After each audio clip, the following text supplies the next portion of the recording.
mom called me on a Friday afternoon and said she needed a place to stay for the weekend. She'd had a fight with her husband. She just needed 2 days to clear her head. I said, of course, because she's my mom. That was 3 months ago. She is still here. She is currently in my bedroom, in my bed. And I have been sleeping on my own couch for 11 weeks. This is the story of how I got my house back, and why I don't feel guilty about a single thing I did. If you're new here, welcome. We post real Reddit family and relationship drama every single week. Hit subscribe before we start, because this story goes places I did not expect. Okay, let's go. My name is Claire. I'm 31 years old. I rent a 2-bedroom apartment in a mid-sized city. I've lived there for 4 years.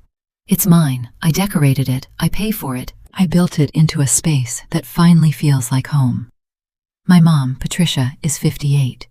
She's been married to her second husband, Gary, for 9 years. Their relationship has always been rocky. Loud arguments, temporary separations, dramatic reconciliations. I love my mom. I want to be clear about that. But I also know her. She has a way of making herself comfortable in other people's spaces. When I was growing up, she would rearrange my bedroom furniture without asking because she thought her layout was better. She'd use my things without telling me. She'd make decisions about my life and present them as if we'd discussed them together.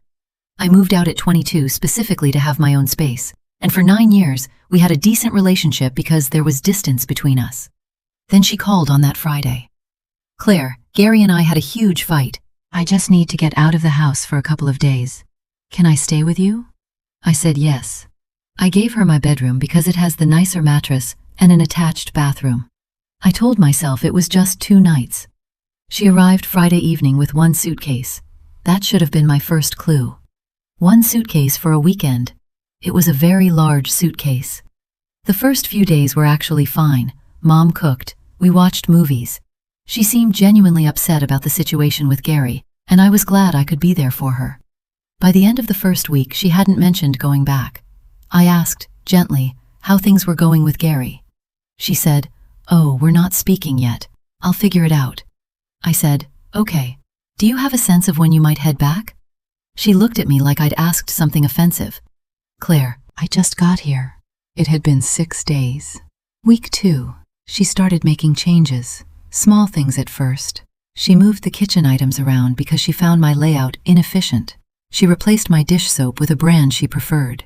She rearranged the throw pillows on the couch. I noticed, but I said nothing. She was going through something. I gave her grace. Then she invited 2 of her friends over for dinner, without telling me. I came home from work on a Wednesday to find 3 women in my kitchen, using my groceries, making food I hadn't agreed to. My mom introduced me like I was the guest. "Oh, Claire's just getting home from work. She lives here too." She lives here too, in my apartment, that I pay for, alone. I smiled. I ate dinner with them. And that night, lying on my couch, I stared at the ceiling and thought, this needs to end. Week 3, she called Gary and told him she needed more time. I know because I heard the conversation through the wall. She said, and I quote, "I'm comfortable where I am. Comfortable. In my apartment. In my bed." I knocked on the bedroom door that evening and had what I thought was a direct conversation. I said, "Mom, I love you, but I need to know what the plan is. I need my bedroom back, and I need to know when you're heading home." She said, "I can't go back to that environment right now." I said, "Okay, then maybe we look at short-term rentals or a hotel for a bit. I can help you research options." She said, "Claire, I'm your mother. I'm not staying in a hotel." I said, "Then what's the plan?" She said, "Why are you being so cold?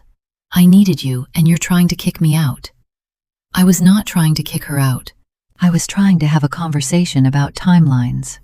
But she cried, and I backed down. Big mistake. Week 4, I came home to find she had moved my desk out of the second bedroom and replaced it with a clothing rack for her things. My desk, where I work from home 3 days a week, was pushed into the corner of the living room. When I said something, she said, "You can work from the couch, it's more comfortable anyway." Week 5, she started making comments about my lifestyle, the hours I kept, the food I bought, the friends I had over. Once my friend Danny came by after work, and my mom sat with us the entire time, redirecting every conversation back to herself. Danny texted me when she got home. "Is your mom moving in permanently?" I didn't have an answer. Week 6, she put a welcome mat outside the front door. Her welcome mat, with flowers on it. My apartment did not have a welcome mat before. I stood outside my own front door and stared at it for a full minute. If you're watching this and you're getting stressed on her behalf, good. Because we're only halfway through. Subscribe if you haven't. The update at the end of this one is worth staying for. Okay, back to it. At week 7, I decided to stop being gentle. I sat my mom down at the kitchen table, my kitchen table, and I spoke clearly. I said, "Mom, I love you, and I have been happy to support you through this. But this arrangement is not working for me. I need you to have a plan to move out within 2 weeks." She stared at me, then she said, "2 weeks? Where am I supposed to go in 2 weeks?" I said, "Back to Gary, to a short-term rental, to a friend's place. I'll help you find options, but 2 weeks from today, I need my apartment back." She was quiet for a long time. Then she said, "I didn't think you were this kind of daughter." I said, "What kind is that?" She said, "The kind that turns her mother away." I felt that. I'm not going to pretend I didn't. But I held the line. 2 weeks passed. She was still there. She hadn't looked at a single rental listing. She hadn't called Gary. She hadn't made any move whatsoever toward leaving. When I brought it up again, she said, "I thought you'd come around." Come around, as if my boundary was a phase, as if I'd eventually just accept this as my new life. I called my brother that night. I told him everything. He said, "That sounds really hard. Do you want me to talk to her?" I said yes. He called her. She cried to him for 40 minutes. He called me back and said, "She says you've been really cold to her." I was done. I called a locksmith. I researched my rights as a tenant. Since she was not on my lease and had never paid rent, she had no legal standing to remain. I packed her belongings carefully and neatly into her suitcase and 2 boxes. I arranged them in the hallway outside the front door, and on a Tuesday morning while she was out, she'd started going to a yoga class, paid for with money I don't know where she got. I had the locks changed. I left a note on the door with Gary's phone number, my brother's phone number, and a list of 3 affordable short-term rental options I'd already researched. The note said, "Mom, I love you.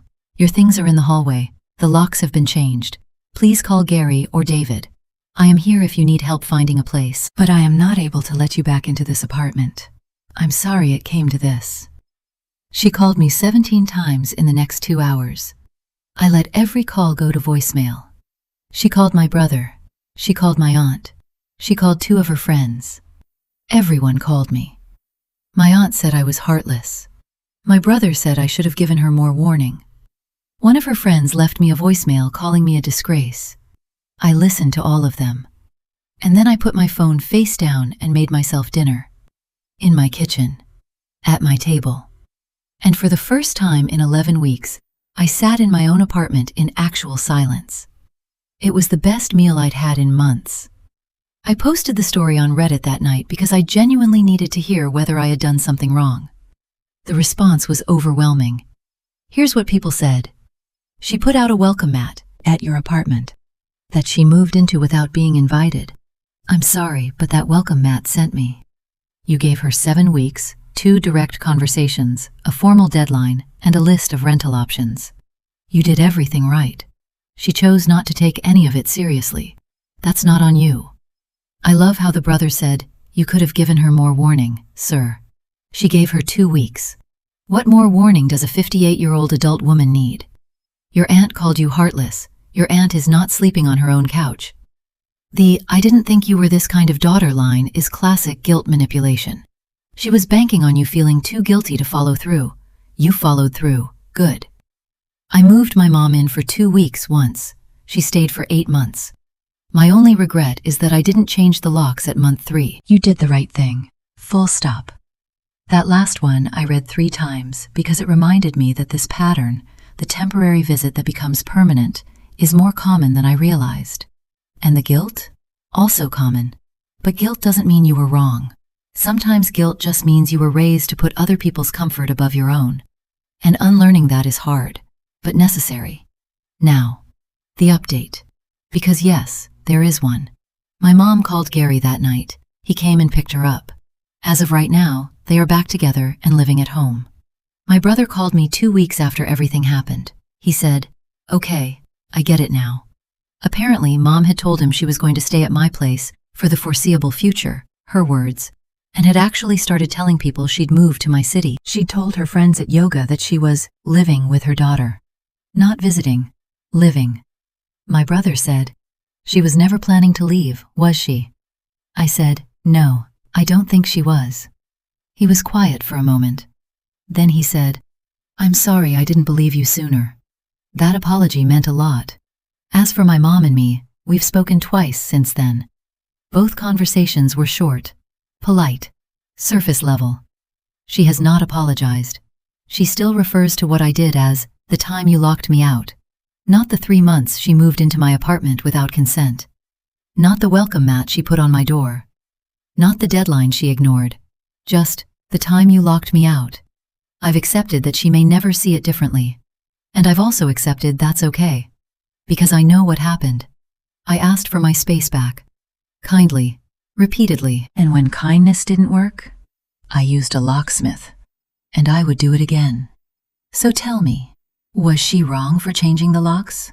Or did she wait too long? Drop your answer in the comments, and if you've ever had to set a hard boundary with a parent, drop a below, because that is one of the hardest things a person can do. Hit subscribe if you want more stories like this every single week. And before you go, one thing I want to say. Setting a boundary with someone you love is not cruelty. It is not coldness. It is not being a bad daughter or a bad son or a bad friend. It is the most honest thing you can do, for them and for yourself. See you in the next one.